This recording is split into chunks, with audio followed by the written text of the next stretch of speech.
income for the poor.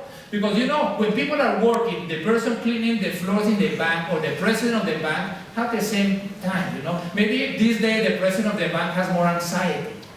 But when you are in the leisure time, you know, when the poor people really feel miserable, it's in the leisure time.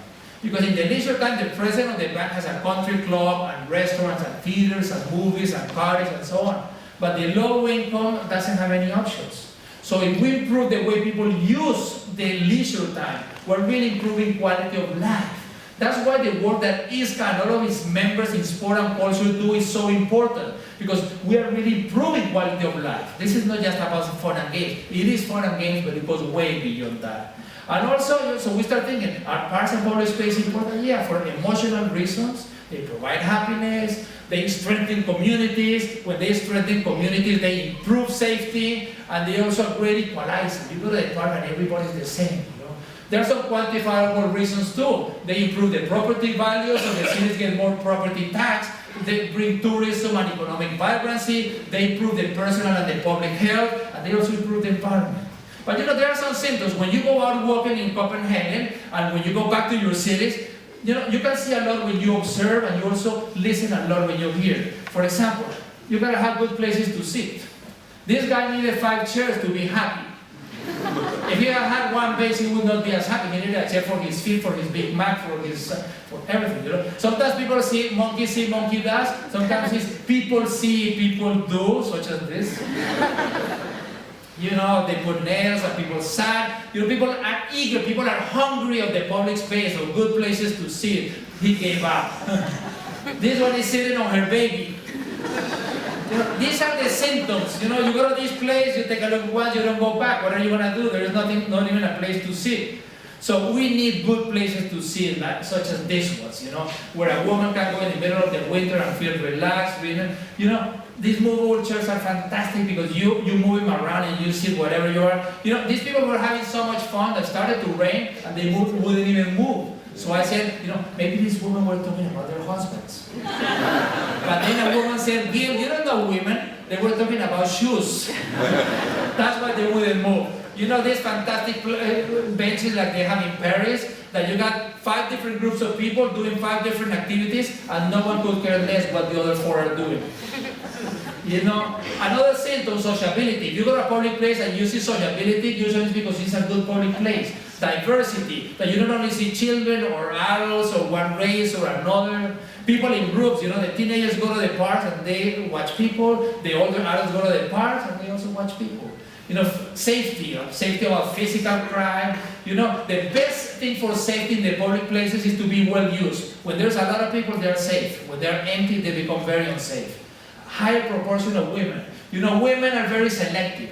When the place is dirty or dark or unsafe, women don't go. So if you go to a park or a plaza without women, another symptom is affection. When you feel relaxed and at ease, you are affectionate with your kids, with your spouses, and so on. So that is another symptom.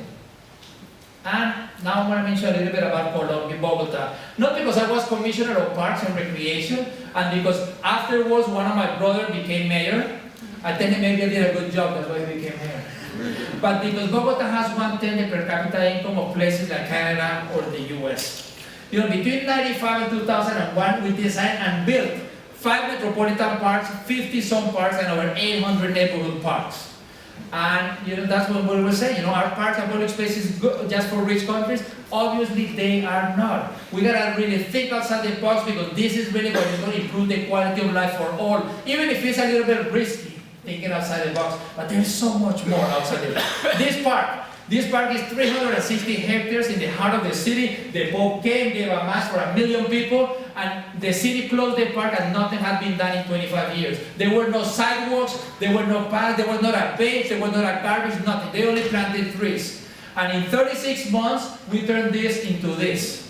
A wonderful park with sidewalks and bikeways. By the way, this was the first bikeway that we did in the city, and it had a lot of, after we went to Velocity, and looked playgrounds, and areas for concerts, and wave pools, and we got a partner with others, with beautiful libraries, and then, things for, a little bit for competitive sport, but most of it is sport for all, participatory sport, places where people can go and fly the kites, and it's nice to bring the international kite flyers so people get motivated, but it's nicer when thousands and thousands of people fly their own kites, and then places to run and bike and skate and do all kinds of other activities and create festivals. We created the summer festival that has become the most important festival in the country. The first year we had 10 days, over 3 million people, and now it's like in the 11th version by now. And these were some of the things, and the park, as you can see on any Sunday, is pretty well used.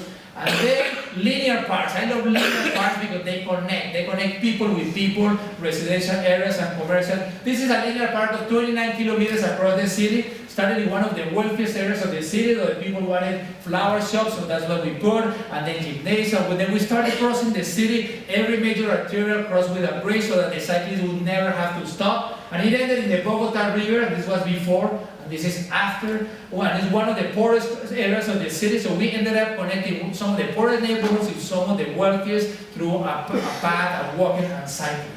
And now in Ontario, with Walk and Bike for Life, we're working with the Ministry of Health Promotion. It's very interesting. One of the best partners to get any project around Move 2009 is public health, because they got so much credibility. Sometimes you talk about walking and people say, oh yeah, that's fun and games. But when you bring the health officer on board, talking about life and death, then people do pay attention. And in Ontario, we're working at 36 communities where the ministry hires to go and engage the public and come up with action plans. Not just talk, but action plans. So we did go there, like Sudbury we went, and it was -35, and we met with the community, and we went to the city council and the mayors, we went to the universities, we went also to the elementary schools to see, and actually at the elementary school something interesting happened. We asked, if Sudbury was more walkable, what would it be like? And this kid, that I think he's going to be mayor one day, he said, so more people will want to stay, and more people will want to come and visit. This is very interesting because he's only 11, and he made the connection that a walkable city has to do with economic vibrancy. Why do I say it was interesting? Because 2 nights before, we had been at this university, and we asked the people, where would you like to be 10 years from now, 10 or 20 years?